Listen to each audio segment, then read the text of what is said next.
আল্লাহর হাবিবের একটা সুন্নত এক পাল্লায় দিলেন, গোটা মুমিনের আমল দিয়ে এক পাল্লায় দেন।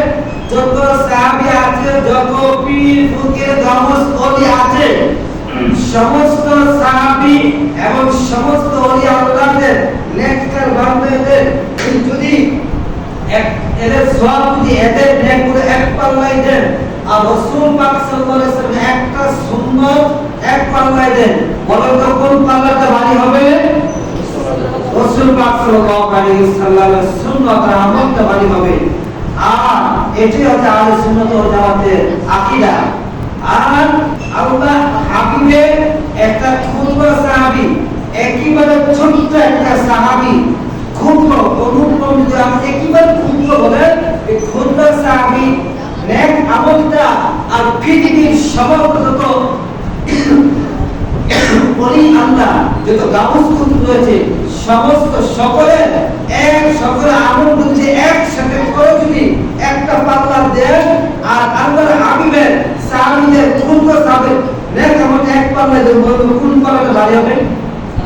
দেখি আপনাদের আকীদা কি বলে। সাহাবী কেরামের এই জন্য নবীজি বলেছেন, আমার সাহাবীদের মধ্যে যেটা ছোট্ট একটা সাহাবী, ক্ষুদ্র একটা সাহাবী, সেটা আমাকে দেখে ঈমান এনেছে, আমল করতে পারে, ছোট্ট একজন সাহাবী, এই সাহাবী আকাশের নক্ষত্রের চাইতেও দামি, বলেন সুবহানাল্লাহ। এই কথাগুলো বলার মানে হচ্ছে আমাদের ঈমানকে মজবুত করা, আহলে সুন্নাত ওয়াল জামাতের আকীদাকে স্পষ্ট করা, এই জন্য এই কথাগুলো বলা, ঠিক কি না? রাসূল পাক সাল্লাল্লাহু আলাইহি ওয়াসাল্লাম আর সাহাবী এক না, আল্লাহ এক, আল্লাহর জায়গায়, নবী সাল্লাল্লাহু আলাইহি ওয়াসাল্লাম নবীর জায়গায়, সাহাবী কেরাম জায়গায়, তারপর রাসূল তাবেঈন, খোলাফায়ে রাশিদিন, এইভাবে যারা এসেছেন তাদের স্তর আছে না? একটা মাছি, একটা পল্লী যখন একটা নদীতে যখন আপনি ঢেউ চলে, সাগরের মাটির একটা স্তর আছে, প্রত্যেকটা একটা স্তর আছে, এইভাবে সকলের মর্যাদার একটা স্তর আছে। আমার আল্লাহর পাকের মর্যাদা নবী চাইতে বেশি কিনা? আল্লাহর মর্যাদা নবী চাইতে বেশি কিনা? না, নবী সাল্লাল্লাহু আলাইহি ওয়াসাল্লাম মর্যাদা আল্লাহ চাইতে বেশি না। এটাকে আমরা এইভাবে বলছি, আল্লাহ তাআলার মর্যাদা, আল্লাহ তাআলার শান, আল্লাহ সুবহানাহু ওয়া ইজ্জত আমাদের প্রিয় নবী চাইতে বেশি। আবার সমস্ত সাহাবী, সমস্ত ওলি আল্লাহ, পৃথিবীর সমস্ত মানুষের চাইতে আমাদের প্রিয় নবীজি মর্যাদা আরো বেশি, বলেন সুবহানাল্লাহ। আবার এটাকে আবার বলতে হবে এইভাবে যে সমস্ত ওলি আল্লাহ, সমস্ত নেককার বান্দাদের চাইতে সাহাবীদের আমল, সাহাবীদের মর্যাদা আরো বেশি, বলেন সুবহানাল্লাহ। এখন আপনারা ক্লিয়ার হয়েছে কি?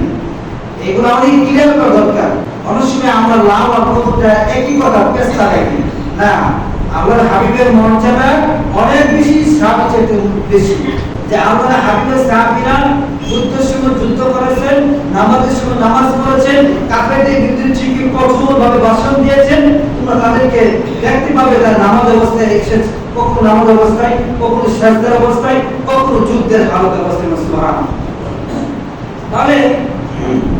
তাহলে বুঝেন যে সাহাবীদের মর্যাদা কতটুকু আল্লাহ পাক নিজেই বলেছেন।